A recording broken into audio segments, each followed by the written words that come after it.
Hi everyone, my name is Gabe Gallo. I am a software engineer at Deloitte and Skillstorm, and today we're going to be talking about social engineering and specifically targeting software engineers. We're going to be diving into the XZ backdoor incident that occurred last year. We're also going to be talking about the actors, surfaces, and vectors of this event. Software engineers obviously pose a lot of technical risk to any IT organization due to their ability to access maybe system administration privileges or high-level privileges on a server.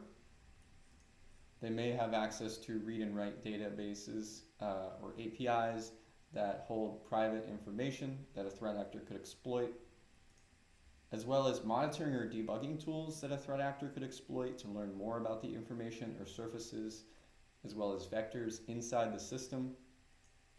And lastly, software engineers play a huge part in the CI/CD pipeline, obviously pushing code. Today we're going to be talking about open source and software engineers allowing malicious code to enter an open source project. Getting it more into detail on the event, this occurred in February of last year. Giatan is the handle. They go by GIAT75. They introduced a backdoor into XEUtils 5.6.0 and 5.6.1. And this backdoor essentially allowed the threat actor to SSH into any machine that had XEUtils installed. Due to the nature of XEUtils, this was a common and open source tool that was trusted by the community, and it's operated in a lot of Linux distributions. Getting into the threat actor itself, it's unlikely that they were working alone. Due to the sophisticated nature of this attack, it's likely that they had a lot of resources and they were maybe operating as a team or backed by a nation state. And getting into the attack surfaces, obviously a huge surface in this event was open source code in general. A lot of social engineering goes into contributing malicious code into social engineering, and it's such a large surface. 20% of the code on GitHub is actually licensed as open source, so that's a huge surface. As well as Linux operating system, Linux is widely used everywhere in accessing web servers and applications. They're actually used in 96% of the top 1 million web services used commonly worldwide. And the large surface here, or the most exploitative surface, is Secure Shell. The Secure Shell will, if you have SSH access to a remote computer, you can basically execute code, you can act as an administrator, and you can access files, and it's not what your IT organization wants. The vectors in this situation obviously was manipulation of trust.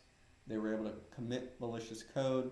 The supply chain was a vector here where open source projects are usually trusted and reviewed by professionals. Many people trust that the code that is in the open source project isn't going to be malicious, but of course, in this case, an actor was able to push malicious code and they were able to exploit the backdoor.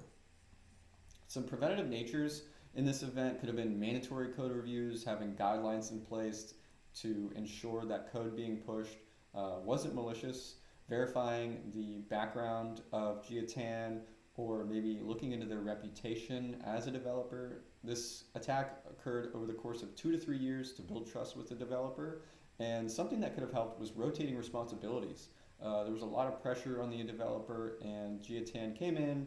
They came in, hey, I could push this feature, everyone would be super happy. Another thing is to question unusual requests. If someone's asking, hey, I want to push X, Y, and Z, but really the overview or the main objective of the project is something totally different, that might raise a red flag. And of course, verifying communication, knowing that you're communicating with who you think you are. And lastly, stay vigilant. Threat actors occur in many different forms and sizes, and software engineers are obviously a high-profile target, so just be aware that you may be targeted for an attack. Thanks, and have a great day.